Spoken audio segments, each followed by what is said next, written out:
Semester 3 উচ্চ মাধ্যমিক পরীক্ষাতে তোমাদের আনসিনের যে ইম্পর্টেন্ট টপিকগুলি রয়েছে সেখান থেকে দুটো মোস্ট ইম্পর্টেন্ট আমি আনসিন নিয়ে এসেছি তোমাদের জন্য, এবং এটি আমরা সলভ করছি এবিটিএ বুক থেকে, এবিটিএ টেস্ট পেপার থেকে। যারা যারা এখনো অবধি আনসিন করা শেখোনি অথবা সলভ করা শিখছো, আজকে তোমাদের জন্য প্র্যাকটিস ক্লাস হয়ে যাচ্ছে। আর সকলে যারা যারা প্রো বা অ্যাডভান্স লেভেলে রয়েছে প্র্যাকটিস করে নাও এই দুটি আনসিন, বলা যায় না পরীক্ষায় যদি চলে আসে।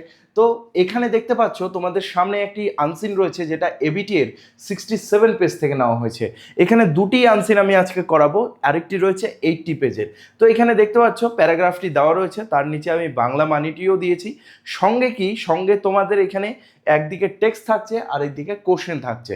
আচ্ছা, যারা যারা কোনো দিন আনসিন করা শেখোনি তোমাদেরকে একটা উদাহরণ দিই যে আনসিন কিভাবে করতে হয়। দেখো এখানে এই পুরো টেক্সটটা দেওয়া আছে আর এখানে কোশ্চেন দেওয়া আছে। তো আমাদের নজর কোথায় যায়? প্রথমেই কোশ্চেনে যায় যে টেক্সট এত বড়টা কে পড়বে, কোশ্চেনটা দেখি।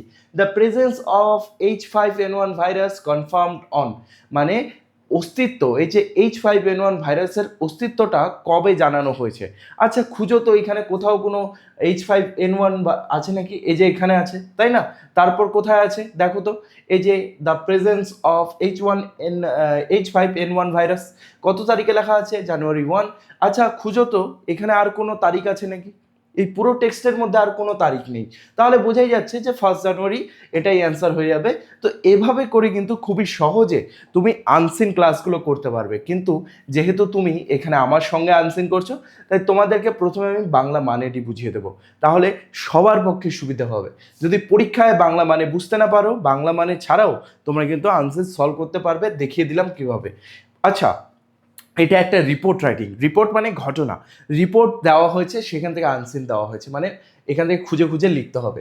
এই ঘটনাটি নাগপুরের। 3 Tigers and a sub adult leopard died after contracting. আচ্ছা, 3টি বাঘ, 3 টাইগার 3টি বাঘ, এ সাব অ্যাডাল্ট, অ্যাডাল্ট মানে কি প্রাপ্তবয়স্ক, সাব অ্যাডাল্ট মানে মধ্যবয়স্ক, লিওপার্ড মানে হচ্ছে চিতাবাঘ, ডাইড আফটার কন্ট্রাক্টিং মারা গেছে যখন এটি কার সংস্পর্শে এসেছে? যে কন্ট্রাক্টিং মানে সংস্পর্শে আসা। The highly pathogenic avian flu H5N1 virus at Gorewada rescue centre on the outskirt of Nagpur. যখন এটা সংস্পর্শে এসেছে, যখন এটার সাথে মানে একটা ভাইরাসের মিলন ঘটেছে যেটি খুবই ছোঁয়াচে বা খুবই মারাত্মক, প্যাথোজেনিক মানে খুবই ছোঁয়াচে বা মারাত্মক, সেই ভাইরাসটার নাম হচ্ছে এভিয়ান। আমি এটাকে ভালো মতো দেখিয়ে দিই তোমাদেরকে। ভাইরাসটার নাম কি? Avian flu H5N1 virus. কোথায় এটা ঘটেছে? এটা ঘটেছে গোরেওয়াদা রেস্কিউ সেন্টারে, মানে যেখানে প্রাণীদেরকে উদ্ধার করে এনে রাখা হয়। যেমন ধরে নাও কোনো প্রাণীর পায়ে কোনো আঘাত লাগলো, বা কোনো প্রাণী ভুল করে জঙ্গল ছেড়ে কোনো গ্রামে বা শহরে চলে গেছে, সেখান থেকে তাদেরকে ক্যাচ করে উদ্ধার করে তারপর আবার রেস্কিউ সেন্টারে নিয়ে আসা হয়। সেখানে 7 দিন তাদেরকে রাখা হয়। তাদের যে মাথাটা খারাপ রয়েছে, খুবই রেগে থাকে তারা, যেহেতু তারা নিজের দলের সঙ্গে ছুট হয়ে গেছে। সেখানে তাদেরকে শান্ত করা হয়, খাওয়ানো হয়, সমস্ত চিকিৎসাপত্র করে তারপরে তাদেরকে আবার জঙ্গলে পাঠানো হয়। তো সেই গোরেওয়াদা রেস্কিউ সেন্টার কোথায় রয়েছে? অন দ্য আউটস্কার্টস, মানে নাগপুরের সীমানার বাইরে। আউটস্কার্টস মানে কি? আউট মানে বাইরে, স্কার্টস মানে হচ্ছে সীমানা। নাগপুরের সীমানার বাইরে এই রেস্কিউ সেন্টারটি রয়েছে। This is the first instance. Instance মানে কি? উদাহরণ, মনে রাখবে। যেমন এক্সাম্পল মানে উদাহরণ, ইনস্ট্যান্স মানে উদাহরণ। When virus has taken such a substantial wildlife toll. আচ্ছা, এখানে টোল কথাটা দেখছো, টোল মানে হচ্ছে আমরা টোল ট্যাক্স বুঝি, যে মানে যেখানে গাড়িতে ট্যাক্স দিতে হয়, তাই না? যেখানে ব্যারিকেডগুলো নেমে যায় এবং টোল ট্যাক্স দিতে হয়, সেটা না। বলছে এটা হচ্ছে প্রথম উদাহরণ যখন একটা ভাইরাস এত বড় একটা প্রাণীদের হত্যা করেছে বা প্রাণীদের জীবন কেড়ে নিয়েছে। টোল মানে কি? কোনো জীবন হানি হওয়া, প্রাণীদের জীবন হানি হওয়াকে টোল বোঝায়। ওয়াইল্ড লাইফ মানে কি? পশু পাখি। ওকে, পার্টিকুলারলি ইন ক্যাপটিভিটি। ওকে, এরপর পার্টিকুলারলি মানে বিশেষত যখন তারা খাঁচার মধ্যে ছিল। তাহলে গোরেওয়ারা রেস্কিউ সেন্টারে নিশ্চয়ই খাঁচার মধ্যে রাখা হয়েছিল, আর সেই খাঁচার মধ্যে এরা মারা গিয়েছে। ইন ইন্ডিয়া, ভারতবর্ষে এটা ঘটেছে। A red alert has been sounded across Maharashtra's zoos rescue and transit centres. সমস্ত মহারাষ্ট্র যে একটা বড় রাজ্য, তার রাজ্যের সমস্ত সেই চিড়িয়াখানাগুলো, প্রথমে কি আছে জু মানে চিড়িয়াখানা, রেস্কিউ মানে উদ্ধার কার্য, যেখানে উদ্ধার খানাগুলো রয়েছে, যেখানে প্রাণীদেরকে উদ্ধার করে রাখা হয় সেই জায়গাগুলো, আর ট্রানজিট মানে যেগুলো দিয়ে প্রাণীদের এক জায়গা থেকে আরেক জায়গা পাঠানো হয়, যেমন বাস হতে পারে বা ট্রাক হতে পারে, সেই জায়গাগুলোতে একটা রেড অ্যালার্ট দেওয়া হয়েছে যে তোমরা তৎক্ষণাৎ এক্ষুনি তোমরা পুরো জায়গাটাকে স্যানিটাইজ করো, কারণ একটা প্রাণীদের মধ্যে ভাইরাস ছড়িয়ে গেছে, রেড অ্যালার্ট। তারপর কি, animal has died last week, এই যে 3টে বাঘ আর একটা চিতাবাঘের কথা বললাম মধ্যবয়স্ক, সেটা মারা গেছে 1 সপ্তাহ আগে। তারপর their samples were sent to ICAR, National Institute of High Security Animal Disease, যেটাকে শর্টকাটে বলবো আমরা নিষাদ, এটা ভোপালে রয়েছে, which confirm the presence of H5। আচ্ছা প্রথমটা বলে দিই, তাদের যে ব্লাড স্যাম্পলগুলো, তারা যে মারা গেছে তারপরে তাদের বডি থেকে ব্লাড নেওয়া হয়েছে, টিস্যু স্যাম্পল নেওয়া হয়েছে, মানে কোষের স্যাম্পল নেওয়া হয়েছে এবং কিছু হেয়ার নেওয়া হয়েছে, সেগুলো পাঠানো হয়েছে এই দপ্তরে ICAR ন্যাশনাল ইনস্টিটিউট, যেটাকে শর্টকাটে নিষাদ বলছি, এটা ভোপালে রয়েছে। সেখানে বিজ্ঞানীগুলো বা রিসার্চারগুলো যারা যারা সেখানে শোধনাগারে কাজ করে, তারা গিয়ে বুঝতে পেরেছে যে তাদের মারা যাওয়ার কারণ হচ্ছে এই ভাইরাসটি ছিল H5N1 ভাইরাস। জানুয়ারি 1 তারিখে এই রিপোর্টটি দেওয়া হয়েছে। তারপর গোরেওয়াদা প্রজেক্ট ডিভিশনাল ম্যানেজার, মানে সেই যে গোরেওয়াদা প্রজেক্ট ডিভিশনাল ম্যানেজার বা রিসার্চ রেস্কিউ সেন্টারের যে ম্যানেজার ছিল, সে বলে উঠেছে, তার নাম কি SS ভগবত, তিনি এটা TOY কে বলেছে। TOY মানে কি, যখনই দেখবে বড় হাতের কোনো লেখা আছে তার মানে এর কোনো ফুল ফর্ম আছে। TOY মানে হচ্ছে টাইমস অফ ইন্ডিয়া, যেটা একটা নিউজ চ্যানেল অথবা একটা পেপার, টাইমস অফ ইন্ডিয়া। তো টাইমস অফ ইন্ডিয়াকে জানানো হয়েছে যে প্রাণীগুলো মারা গেছে সেই ভাইরাসের জন্য, আর এটা 1 তারিখে জানানো হয়েছে। কে জানিয়েছে? SS ভাগবত। সে কে? Project divisional manager. Bhagwat said these animals, একবার মুছে দিই তারপর ভালো মতো দেখাই। ভাগবত said these animals were shifted to the rescue center from Chandrapur. ভাগবত, এই যে আমাদের ডিভিশনাল ম্যানেজার, সে জানিয়েছে, তিনি জানিয়েছেন এই যে 4টা প্রাণী, এই 4টা প্রাণীকে পাঠানো হয়েছিল সেই রেস্কিউ সেন্টারে, কোথা থেকে? চন্দ্রপুর থেকে, যখন after human wild life conflict instance in December. এই প্রাণীগুলো কি করেছিল? এই প্রাণীগুলোর সঙ্গে মানুষের হানাহানি হয়েছিল, অথবা মানুষের সঙ্গে এই প্রাণীগুলোর যুদ্ধ হয়েছিল। হয়তো কোনো গ্রামে ঢুকে গিয়েছিল, আর সেই গ্রামের মধ্যে কোনো এই প্রাণীগুলো মানুষদের আঘাত করেছে, মানুষগুলো এই প্রাণীদের আঘাত করেছে। তো এভাবেই মানুষদের সঙ্গে এসে এই ভাইরাসটি প্রাণীদের মধ্যে ছড়িয়ে গেছে। হয়তো এই ভাইরাসটা দিয়ে মানুষের কিছু হয় না, কিন্তু প্রাণীদের জন্য এটা প্রাণঘাতী। যেমন তুমি যদি কুকুরকে ভুল করে চকলেট খাইয়ে দাও, আমাদের জন্য চকলেট ভালো, কুকুরের জন্য কিন্তু সেটা একদম বিষ, তো কুকুর মারা যাবে, মনে রেখো। They started showing symptoms of avian flu within a week, কিছু দিনের মধ্যেই, মানে 1 সপ্তাহের মধ্যেই তাদের মধ্যে এই ভাইরাসের লক্ষণটা দেখা যায়। কন্টেইনমেন্ট প্রোটোকলস ওয়্যার ইমপ্লিমেন্টেড, সেই যে কন্টেইনমেন্ট মানে সমস্ত জিনিসগুলোকে সংরক্ষণ করা, মানে খাঁচাগুলোকে পরিষ্কার করা, তারপর সতর্কবার্তা, এগুলো কিন্তু ইমপ্লিমেন্টেড করা হয়েছে, জারি করা হয়েছে সমস্ত জুতে, রেস্কিউ সেন্টারে এবং সেই ট্রানজিটে। Enclosures housing the big cats were thoroughly disinfected and treated with fire blowers. সেই যে খাঁচাগুলো, এনক্লোজার্স মানে কি, যেখানে সেই খাঁচাগুলোতে এই বিগ ক্যাটগুলো থাকে, বিগ ক্যাট মানে হচ্ছে টাইগার বলো, লেপার্ড বলো, ব্ল্যাক প্যান্থার বলো, সেই খাঁচাগুলোকে পুরোপুরি ডিসইনফেক্ট করা হয়েছে, স্যানিটাইজ করা হয়েছে, এবং সেখানে ফায়ার ব্লোয়ার্স মানে যেই গান দিয়ে বেরোয়, আগুন বেরোয়, সেই ফায়ার ব্লোয়ার্স দিয়ে পুরোপুরি সেই জায়গাটাকে গরম করে সেখানকার যত ভাইরাস আছে মেরে ফেলা হয়েছে। এভাবে করে কিন্তু স্যানিটাইজ করেছে। তো এখানে তোমাদের বেঙ্গলি মানেটাও দেওয়া আছে, যদি তোমাদের আবার এটাকে দেখার থাকে এখান থেকে তোমরা স্ক্রিনশট করে নিতে পারো।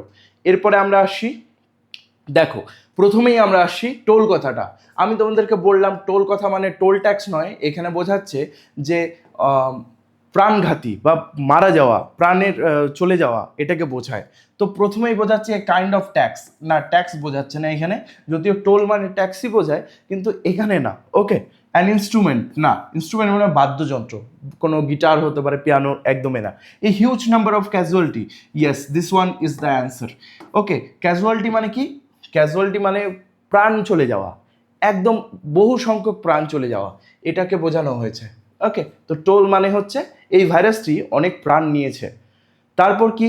The presence of the H1 virus, যেটা আমরা করলাম 1 তারিখে, খুঁজে বের করেছি, তাই না? এই যে 1 তারিখে, জানুয়ারির 1 তারিখে। তারপর নেক্সট কোশ্চেনে দেখি আমরা, দ্য ওয়ার্ড এনক্লোজার। আমি তোমাদেরকে শেষের দিকে বললাম যে এই যে এনক্লোজার কথাটা রয়েছে, এনক্লোজার মানে হচ্ছে খাঁচাকে বোঝায়। তো দেখো, ব্যারিকেড এরিয়া মানে ঘেরা দেওয়া এরিয়া, নাকি an area to captive to the creatures মানে পশুদেরকে আটকে রাখার জন্য একটা সংরক্ষণ এরিয়া, নাকি এনক্লোজ রুম একটা ঘরকে বোঝানো হয়েছে, নাকি রিকভারি ইউনিট? মনে রাখবে এখানে ক্রিয়েচার্স বলেছে যেহেতু পশুদের, তো 2 নাম্বারটাই করে দেবো, বি নাম্বারটাই অ্যান্সার করে দেবো, যে জায়গাতে পশুদেরকে খাঁচার মধ্যে রাখা হয়। টপার্সরা এই ট্রিকটিকে কখনো কাউকে বলতে চায় না। তুমি কি কখনো লক্ষ্য করেছো কেউ শুধুমাত্র 1 মাসের প্রিপারেশনে অসাধারণ রেজাল্ট করে, অথচ কেউ সারা বছর পরেও সেরকম রেজাল্ট করতে পারে না? কারণ টপার্সরা বইয়ের সব কিছু পড়ে না, তারা সঠিক জিনিসটাকেই বারবার করে পড়ে। সত্যিটা হলো বেশিরভাগ ছাত্রছাত্রী কম পড়ার জন্য পিছিয়ে পড়ে না, তারা পিছিয়ে পড়ে কারণ তারা কখনোই মোস্ট ইম্পর্টেন্ট টপিকসগুলোকে জানতেই পারে না। তাই এসবিআই এডটেক নিয়ে এসেছে ক্লাস 12 সেমিস্টার 3 এর প্রিমিয়াম আর্টস সাজেশন নোটস, যেখানে তোমরা মাত্র 199 এ পেয়ে যাচ্ছ তোমাদের 5টি অথবা 6টি সাবজেক্টের পূর্ণ suggestion notes chapter by chapter, যেখানে তোমরা এই নোটসগুলোকে ডাউনলোড করতে পারবে, শেয়ার করতে পারবে, এমনকি প্রিন্ট আউটও করতে পারবে। হ্যাঁ, ঠিকই শুনেছো, স্ক্রিনে থাকা যে কোনো 5টি অথবা 6টি সাবজেক্টের নোটস পেয়ে যাও শুধুমাত্র 199 এ, আর কোনো এক্সট্রা চার্জেস লাগবে না। এই নোটসগুলি প্রস্তুত করা হয়েছে এইচএস এর পূর্ববর্তী বছরের প্রশ্নের ট্রেন্ড দেখে। প্রশ্নবিচিত্রা এবং এবিটি এর মতো কোশ্চেন ব্যাংকের এখানে সলভ নোটস রয়েছে। পশ্চিমবঙ্গের বিভিন্ন স্বনামধন্য স্কুল যেখান থেকে আজ অবধি মাধ্যমিক, উচ্চ মাধ্যমিকের টপার্সরা বেরিয়েছে, সেই স্কুলের শিক্ষকদের গুরুত্বপূর্ণ প্রশ্নের সলভ নোটস দেওয়া রয়েছে। মনে রেখো, পরীক্ষার জন্য সবাই পড়ে, কিন্তু যারা সঠিক জিনিসটা পড়ে তারাই শেষ পর্যন্ত এগিয়ে যায়। আজই ইনস্টল করো SBI edtech app play store থেকে, অথবা ডেসক্রিপশনে লিঙ্ক দেওয়া রয়েছে। অথবা এই ব্যাচটি নেওয়ার জন্য তোমার অনলাইন পেমেন্ট না থাকলে এই নাম্বারে কন্ট্যাক্ট করতে পারো। WhatsApp number 7908327252। মাত্র 199 এ পেয়ে যাচ্ছ তুমি এই ব্যাচটি, যেখানে 5টি অথবা 6টি নিজের পছন্দ মতো সাবজেক্টের তুমি নোটস নিয়ে নিতে পারবে। সুযোগটা সবারই সামনে আসে, কিন্তু কাজে লাগায় খুবই কম মানুষ। এবার সিদ্ধান্তটা তোমার, তুমি কি প্রস্তুত থাকবে নাকি পরে আফসোস করবে?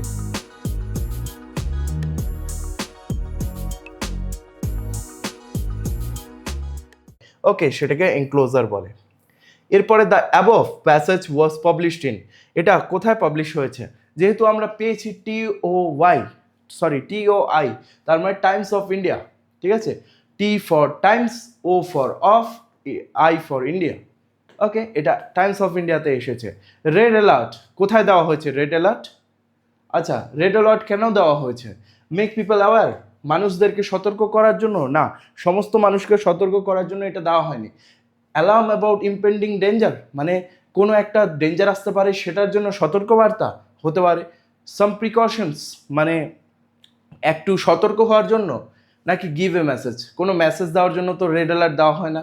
এটা হবে অ্যালার্ম অ্যাবাউট ইম্পেন্ডিং ডেঞ্জার, মানে সতর্ক করার জন্য, কারণ আমাদের চারপাশে যখন বিপদ ঘটে তখন রেড অ্যালার্ট দেওয়া হয়, তাই না? তখন রেড অ্যালার্ট বা রেড অ্যালার্ম বাজানো হয়। এরপরে from the passage we can guess, আমরা জানতে পারি এই প্যাসেজ থেকে কি জানতে পারি? যে মানুষের থেকে কোনো ইনফেকশন আসেনি। There is no possibility of animal infection from human infection. তারপর of human animal conflict, আমরা এখান থেকে জানতে পারি যে হিউম্যান অ্যানিমেল কনফ্লিক্ট জানা গেছে। আচ্ছা, এটার লাইন খুঁজে নেব আমরা। ওকে, তোমাদেরকে বলছি যে এগুলো খুব ইম্পর্টেন্ট, এই আনসিনগুলো, কারণ এখান থেকে তোমরা শিখবে যে আনসিন একটু মিডিয়াম হার্ডও হতে পারে, তাও তোমরা অ্যান্সার করতে পারবে। দেখো এখানে কি বলেছে, প্যাসেজ থেকে আমরা দেখতে পারি যে হিউম্যান অ্যানিমেলের মধ্যে কনফ্লিক্ট হয়েছে।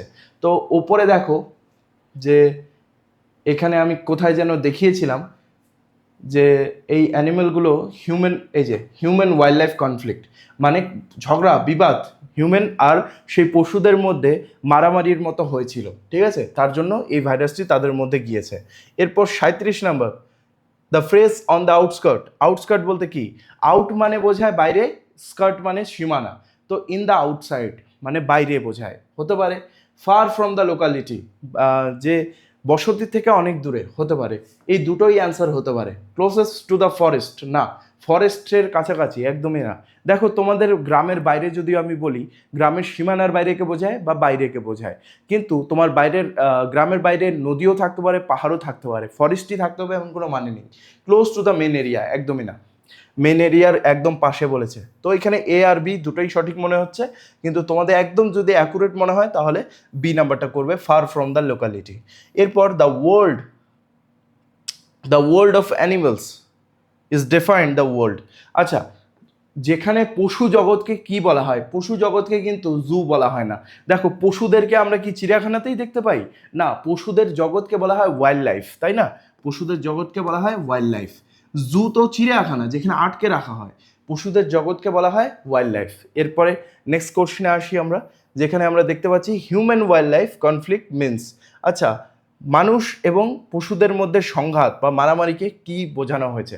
Battle between man and animals, mixing, মানুষ আর অ্যানিমেলকে মিক্স করে দেওয়া, নাকি man getting in touch with the animals, মানুষ আর অ্যানিমেলের টাচ হয়ে যাওয়া, নাকি ম্যান আর অ্যানিমেল একসঙ্গে থাকা? আচ্ছা, battle between man and animals, এটা হয়ে যাবে কারেক্ট অ্যান্সার। কনফ্লিক্ট মানে কি? কনফ্লিক্ট মানে ঝগড়াকে বোঝায়, মনে রাখবে। তো মানুষ আর সেই পশুদের মধ্যে ঝগড়াকেই বোঝানো হয় এটা। The word from the passage which means transport system is, এই ট্রান্সপোর্ট সিস্টেম মানে যাতায়াতের মাধ্যমকে আমাদের এই প্যারাতে কি বলা হয়েছে? সেটি হচ্ছে আউটস্কার্ট। আউটস্কার্ট মানে বাইরে। শিফটেড মানে কোথাও পৌঁছে দেওয়া, সেটিও না। ওকে, আউটস্কার্টও বোঝাচ্ছে না, অথবা এখানে শিফটেডও বোঝাচ্ছে না। শিফটেড কথাটা ইউজ করা হয়নি, এখানে ইউজ করা হচ্ছে ট্রানজিট, মানে স্থানান্তর, এক জায়গা থেকে আরেক জায়গায় পৌঁছে দেওয়া। তো ট্রানজিট ওয়ার্ডটা আমরা পেয়েছি। এবার তোমরা যারা যারা আমার সঙ্গে সলভ করলে একবার তোমাদের উত্তরগুলো মিলিয়ে নাও। ওকে, এখানে তোমাদের জন্য উত্তরমালা পর্যন্ত আমি দিয়েছি।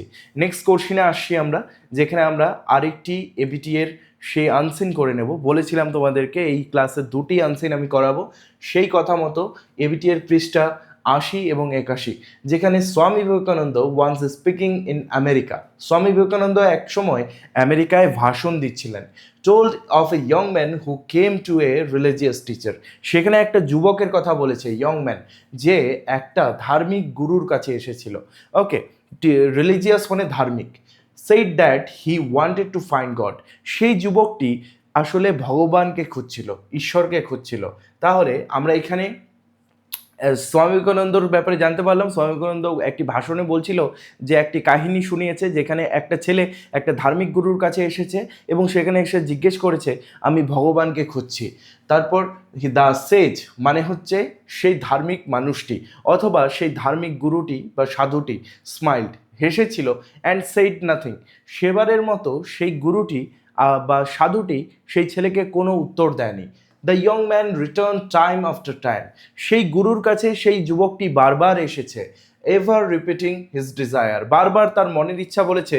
His longing to find god, তার লঙ্গিং মানে ইচ্ছা, লঙ্গিং মানে লম্বা না, লঙ্গিং মানে ইচ্ছা, তার ইচ্ছা ঈশ্বরকে খোঁজার, এটা সেই গুরুদেবকে বারবার বলেছে।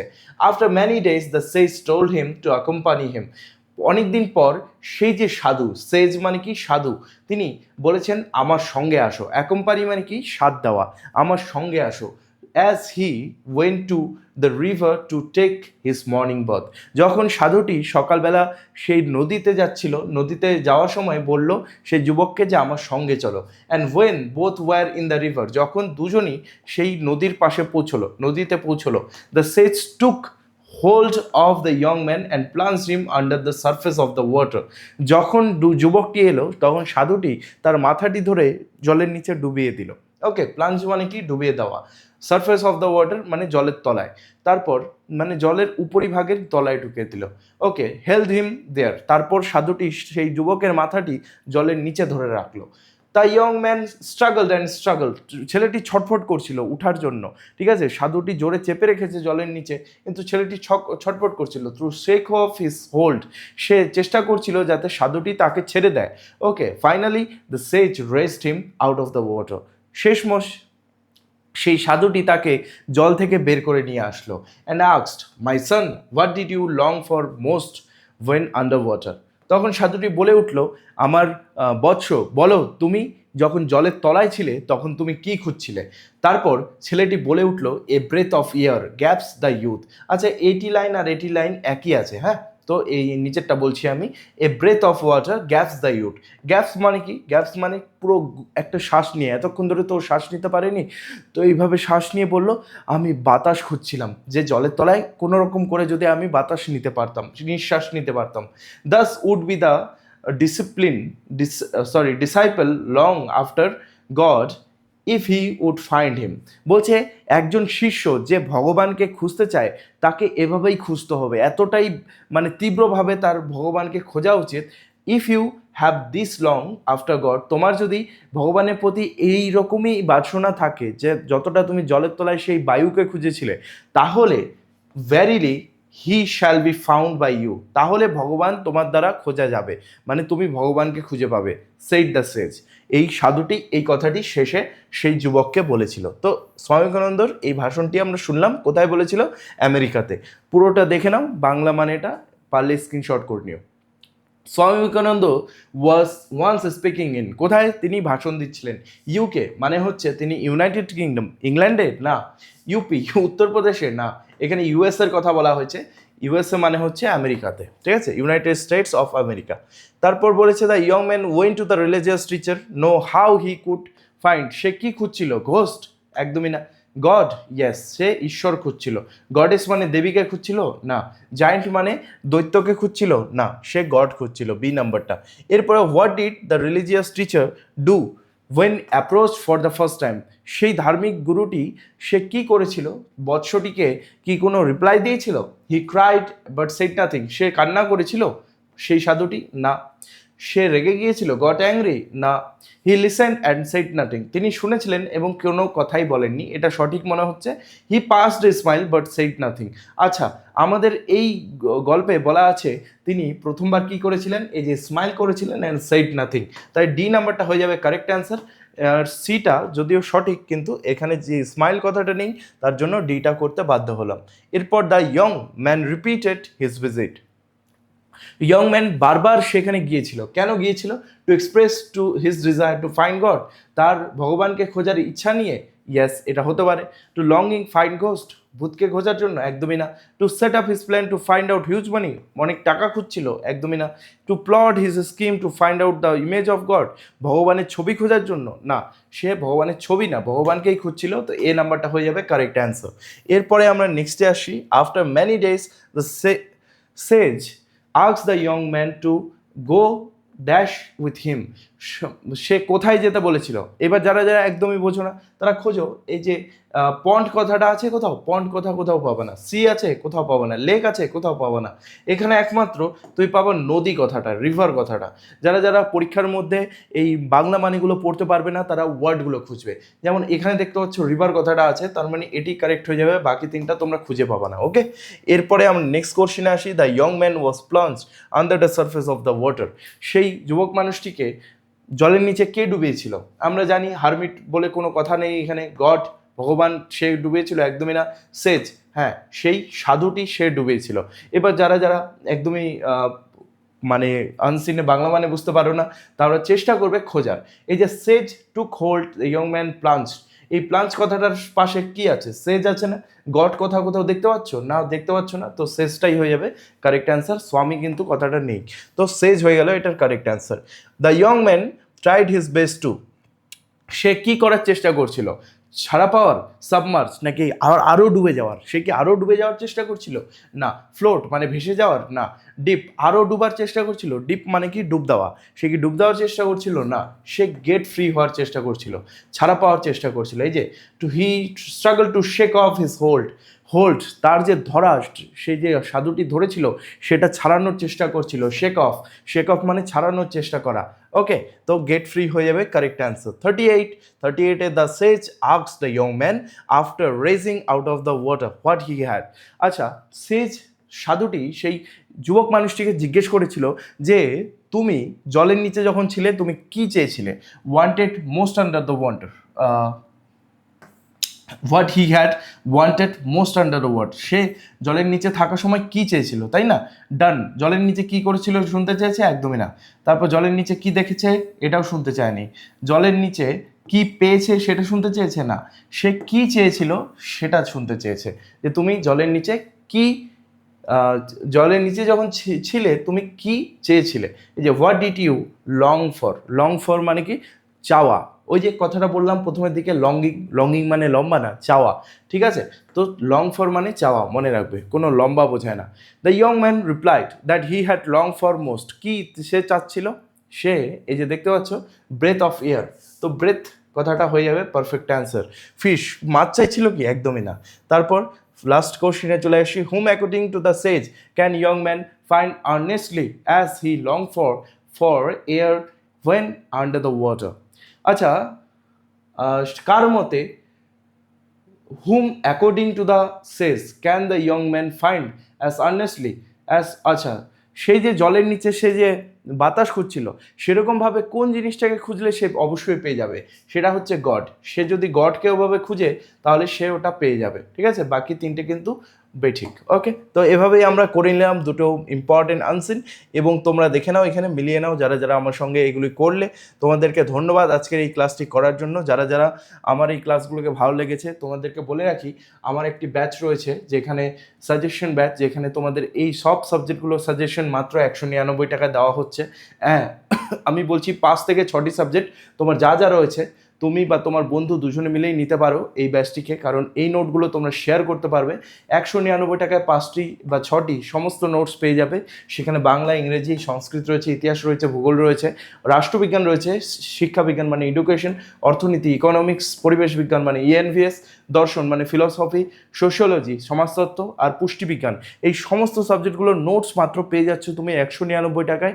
এইটা যদি তুমি নিতে চাও এই ব্যাচটি, SBR টেক অ্যাপ তুমি ডাউনলোড করতে পারো। এই ভিডিওর ডেসক্রিপশনে লিঙ্ক দেওয়া আছে, বা কমেন্টের মধ্যে তুমি দেখতে পাবে লিঙ্ক দেওয়া রয়েছে। তারপর যদি তোমাদের অনলাইন পেমেন্ট না থাকে আর অ্যাপ থেকে ডিরেক্টলি না নিতে পারো, তাহলে আমাকে এই নাম্বারে হোয়াটসঅ্যাপ করবে, যেখানে আমি তোমাদের সঙ্গে QR কোড শেয়ার করব। সেখানে পেমেন্ট করলেই কিন্তু তোমরা এই ব্যাচটিকে নিয়ে নিতে পারবে। এবং আমার অ্যাপ থেকে, এই অ্যাপ থেকে তোমরা যতবার ইচ্ছা এই পিডিএফগুলোকে ডাউনলোড করতে পারবে পরীক্ষা অবধি। কারণ দেখা গেল পরীক্ষার আগে তোমরা এই পিডিএফগুলো খুঁজে পাচ্ছ না, তখন কিন্তু অনায়াসে তুমি নিজে অ্যাপের মধ্যে ঢুকবে এবং এই পিডিএফগুলোকে ডাউনলোড করতে পারবে। পরীক্ষার পর এই পিডিএফগুলো আর থাকবে না অ্যাপের মধ্যে, বলে রাখি। কিন্তু পরীক্ষা অবধি তুমি 1000 বার 2000 বার ডাউনলোড করো, কোনো অসুবিধা নেই। তারপর তোমাদের যদি অনলাইন পেমেন্ট না থাকে এই নাম্বারে আমাকে কন্ট্যাক্ট করতে পারো 7908327252। আর যদি এছাড়াও কোনো হেল্প লাগে তাহলে কমেন্টে অবশ্যই জানাবে। আমি কিন্তু তোমাদের জন্য আরও দুর্দান্ত ভিডিও নিয়ে আসবো। এরপরে আমরা গ্রামারের উপরে ফোকাস করব। এরপরে আনসিন ক্লাসেস আপাতত তোমাদের জন্য আর এখানে ইউটিউবে আসছে না, আমার প্রিমিয়াম ব্যাচ আলফা ব্যাচের মধ্যে আসবে। আর বলে রাখি, এই যে ব্যাচটি রয়েছে এটি শুধুমাত্র নোটসের জন্য, যেখানে তোমরা ABTA এবং প্রশ্নবিচিত্রার মোস্ট ইম্পর্টেন্ট নোটসগুলো সলভ উপায়ে পাবে, এবং সঙ্গে চ্যাপ্টার বাই চ্যাপ্টার নোটস পাবে, যাতে তোমাদের পরীক্ষায় এবার 80 to 95% আরামে ওঠে। See you soon guys.